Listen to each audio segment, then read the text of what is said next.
今日早起，咱先赶紧来关心，伫咧新北市南口有一间货运公司，内底一个姓齐的查某司机，昨昏若像是甲内底一个查甫同事，伫咧工课上有纠纷，伊煞是举刀啊，甲这个查甫毒死。这个查某司机复审了后，目前新北地方法院是已经裁定羁押。救护车甲警方来到物流公司营业所，因为有一位司机和同事举刀抬着伤。那个人在哪里？楼梯那一位。别人抬的查甫人是坐伫咧一台轿车的车头涂骹，抬人的查某是坐伫咧楼梯。他们在那边打，他有一个侧身，侧身从说奇怪后面都是血，我就看到那个人他手上拿刀，我跟他讲说，你是要把他杀死？抬头看我一眼，他就继续。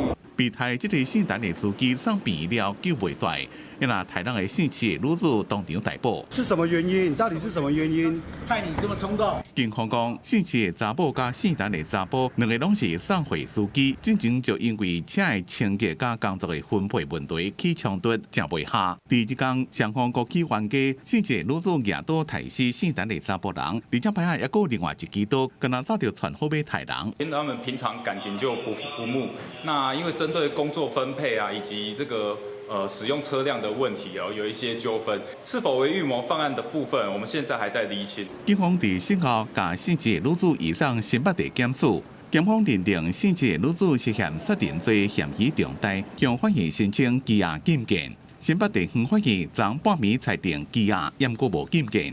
物流公司讲会配合调查，而且会协助家属处理丧事。公司新闻综合报道。